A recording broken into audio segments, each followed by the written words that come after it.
understood that Congo, like most African countries, are victims of the arbitrary boundaries that were created in Berlin. People never remember this as often as they should. But the conference that was held in Berlin in 1884 and 1885 was actually known as the Congo Conference. It was at the behest of King Leopold of the Belgians to deal with the question of Congo, and that is how the partition then came about, in order to give people spheres of influence so that the European powers would not fight one another as they extracted things from the Congolese people. Now, why do I say it is complex? And why do I say that the boundaries are also part of the problem? Because of the arbitrariness with which the boundaries were drawn, you now find different ethnicities across borders. Take, for example, Rwanda and Urundi, what was known as Rwanda and Urundi.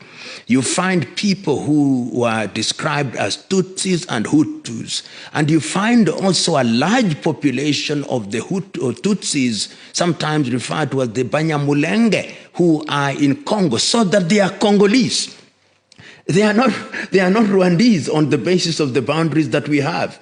Nyerere, the former president of Tanzania, actually during the early days in 1970, when he was asked to mediate, said, when we talk about the Tutsi in Congo, they are not Rwandese, they are Congolese, according to the boundaries that we inherited. And for that reason, it is incumbent upon the governments and administrations in Congo to treat them as Congolese.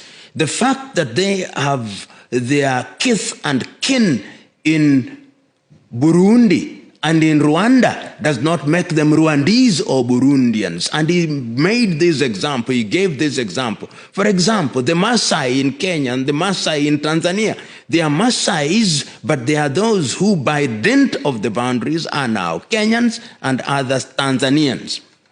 And that is yet another conflict. It is a conflict which has given birth to what is now known as the M23.